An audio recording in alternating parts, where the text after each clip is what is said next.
যেমন ধরুন, আপনারা জানেন যে ওসমান হাদির জানাজা নিয়ে লক্ষাধিক মানুষ ঢাকা শহরে জড়ো হয়েছে এবং তাদের দিকে আপনারা একটু খেয়াল করে দেখবেন যে প্রায় সারা বাংলাদেশের প্রায় সকল মাদ্রাসা থেকে এই ছাত্রদেরকে বা মাদ্রাসা শিক্ষকরা তাদের যে বাহিনী তারা এসছে এবং জামাত শিবির তারা এসছে, সারা বাংলাদেশ থেকে তারা ঢাকায় চলে এসছে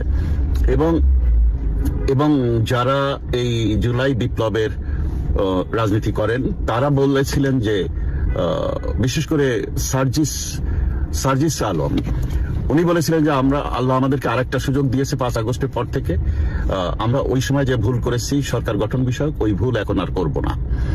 তারপরে এদের পক্ষ থেকে আরো বেশ কয়েকজন নেতা তারা বললেন যে তারা বিপ্লবী সরকার গঠন করবেন এবং কেউ কেউ বললেন যে সর্বদলীয় সরকার গঠন করবেন, কেউ কেউ বললেন যে অমুক অমুক উপদেষ্টা তাদেরকে এক্ষুনি পদত্যাগ করতে হবে। এর মধ্যে লন্ডনে কিছুক্ষণ আগে শেষ হলো মিটিং জামাতের আমির শফিকুর রহমানের সাথে বিএনপির ভারপ্রাপ্ত চেয়ারম্যান তারেক রহমানের সাথে। তাদের ভেতরে বেশ দীর্ঘ সময় ধরে মিটিং হয়েছে এবং এই মিটিং এ সব তো জানা যাবে না, অনেক কিছু তাদের নিজস্ব বিষয় আছে, তবে আমাদের বিভিন্ন সোর্সের মাধ্যমে আমরা যতটুকু জানতে পেরেছি এইটুকু আমরা শেয়ার করতে পারি।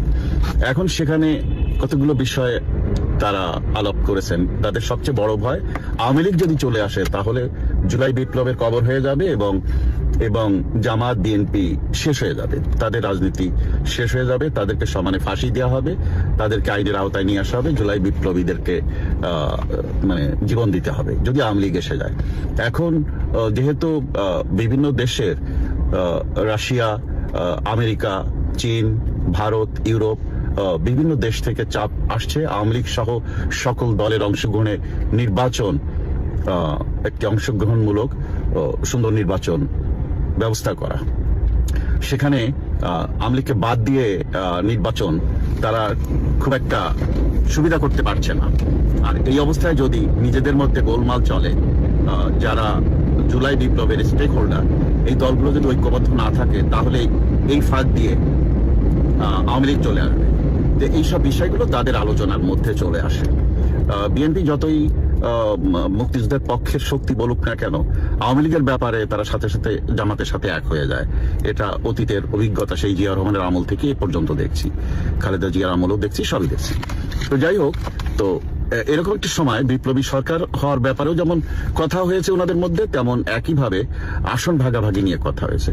তো আসন ভাগাভাগিতে একটি মানে অসমর্থিত সূত্রে, মানে কোনো কিছুই কিন্তু 100% সত্য নয় আমি যা বলছি, জামাত অফার করেছে যে বিএনপি 120 সিট রাখুক তাদের জন্য, জামাতকে 100 সিট দিক, আর বাকি সিটগুলো এই জুলাই বিপ্লবের স্টেক হোল্ডার দলগুলোকে ভাগ করে দেওয়া হবে।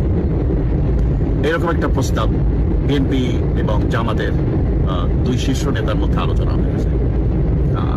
তাহলে তারা নির্বাচন করবেন আলাদা আলাদা জোটে, কিন্তু ওই আসনগুলোতে তারা প্রার্থী দেবেন না যেসব আসন নিয়ে সমঝোতা হবে। এটা একটা বিষয় আছে, কারণ আওয়ামী লীগকে আসতে দেবে না তারা, সেইভাবে তারা নির্বাচনটা শেষ করতে চায়। যদি ফেব্রুয়ারিতে করা যায় খুবই ভালো। তো এইরকম একটা জায়গায় তারা আছেন। আর যদি নির্বাচন আওয়ামী লীগকে বাদে না করা সম্ভব না হয়, তাহলে সেখানে সর্বদলীয় বিপ্লবী সরকার এইরকম, সেখানে তারেক জিয়াকে প্রধানমন্ত্রীর পদ অফার করা হয়েছে এবং ডক্টর ইউনূসকে রাষ্ট্রপতি রাখা যায় কিনা সেরকম বিষয় নিয়ে আলোচনা হয়েছে। তো এই আলোচনার মধ্য দিয়ে আজকে কিন্তু এই ওসমান হাদির জানাজার পর এই যে লক্ষাধিক নেতাকর্মী যারা ঢাকা শহরে অবস্থান করছেন, তাদেরকে নিয়েই কিন্তু বিপ্লবী সরকার ঘোষণা দেবার কথা ছিল। কিন্তু সাডেনলি যুক্তরাষ্ট্র সরকারের পক্ষ থেকে একটি চাপ আসে যে যদি এখন নির্বাচন না দিয়ে বিপ্লবী সরকার গঠন করা হয় তাহলে সাথে সাথে বাংলাদেশের উপরে স্যাংশন জারি হবে এবং যুক্তরাষ্ট্র সরকার খুব কঠিন অবস্থানে চলে যাবে বাংলাদেশের বিরুদ্ধে। একই সময় ভারতকে আক্রমণ করা, তার 7 সিস্টার খেয়ে ফেলা, তার 7 সিস্টার বিপ্লবীদেরকে স্বাধীন করে দেওয়া ইত্যাদি নানান যে পরিস্থিতি তৈরি হয়ে সেখানে ভারতের অবস্থান কি হবে সেটাও আপনারা বুঝতে পারছেন। সব মিলায় দেশ একটা অরাজক পরিস্থিতির মুখোমুখি। এরকম সময় যদি কেউ কথা বলে সেই সাহস যেন না দেখায়, তার জন্য তারা একের পর এক মব করছেন এই ওসমান হাদির মৃত্যুর ঘোষণা জানার সাথে সাথে।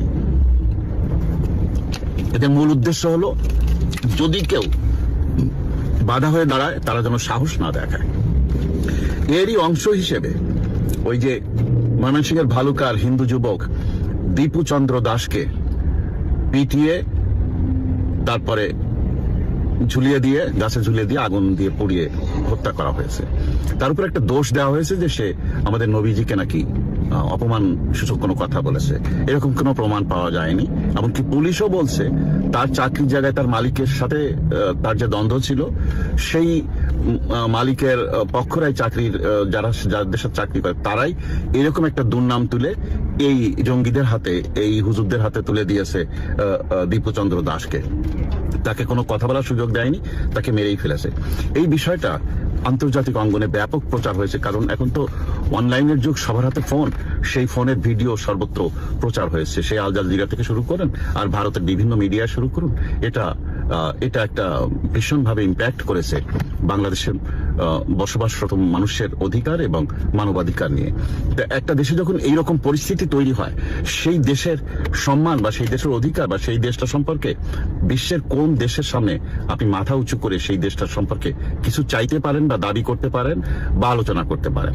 বাংলাদেশের বিভিন্ন ইনভেস্টররা, বিভিন্ন ব্যবসায়ীরা, যারা উদ্যোক্তা, তাদের সাথে কথা বলে দেখেন, তারা যখন বিদেশের বহু দেশ আছে তাদের সাথে যখন মানে ইনভেস্টরদের সাথে যখন কথা বলে বিনিয়োগের জন্য, তখন তারা কিন্তু জানতে চায় না তোমার বাপের নাম কি, তোমার বাড়ি কোথায়, তোমার লেখাপড়া কতটুকু, একটু জানতে চায় না। তাদের প্রথম প্রশ্ন এসে যায় বাংলাদেশ সম্পর্কে, বাংলাদেশ কেমন কান্ট্রি।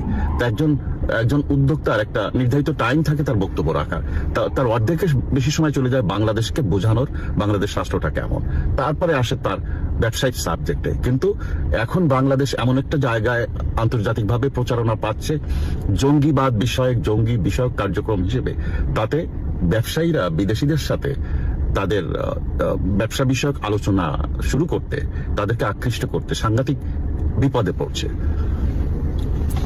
এখন আসেন গত 16 মাস ধরে এই যে ভারত বিরোধী যে কর্মকাণ্ড, 7 সিস্টার খেয়ে ফেলা, 7 সিস্টার স্বাধীন করে দেওয়া, ভারত দখল করা, দিল্লি দখল করা, কলকাতা দখল করা ইত্যাদি, এটা কেন হয়েছে বা এর অর্জন কি হবে, এর ফলাফল কি হবে?